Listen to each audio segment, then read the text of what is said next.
উৎসব। আমেরিকানদের কাছে ক্রিসমাসের আগে সবচেয়ে বড় উৎসব এটি।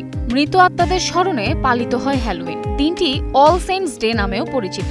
প্রায় 2000 বছর আগে হ্যালোউইনের উৎপত্তি হয় পেগান বা প্রকৃতি ও দেবদেবীর উপাসনার উৎসব সামহেইন থেকে।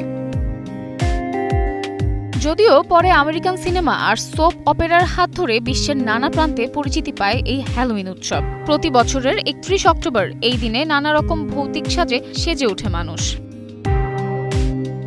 মজার বিষয় হলো এই দিন ঘিরে অনেক হরর সিনেমাও রিলিজ হয়। যারা বাড়িতে বসে ভূতের সিনেমা দেখতে পছন্দ করেন তারা দেখে নিতে পারেন কিছু কালজয়ী ভূতের সিনেমা।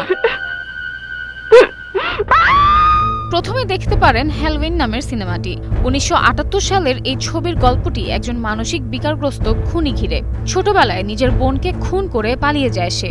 এরপর একজন কিশোরী এবং তার বন্ধুদের ফলো করে তাদের মেরে ফেলার জন্য।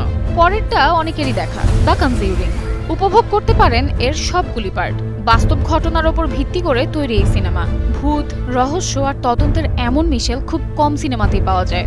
এর পরের নামটাও নিশ্চয়ই জানেন অনেকে, ইট। শিশুদের ভয়ের রাজা ক্লাউন পেনিওয়াইজ। 90 দশকের ক্লাসিক উপন্যাস থেকে তৈরি এই আধুনিক হরর ভীত হলে রাতের ঘুম উড়িয়ে দিতে পারে। এসব সিনেমা ছাড়াও আরও রয়েছে সাইকো, দ্য শাইনিং, মিডসমারের মতো অসংখ্য সিনেমা যা সবসময়ই কালজয়ী।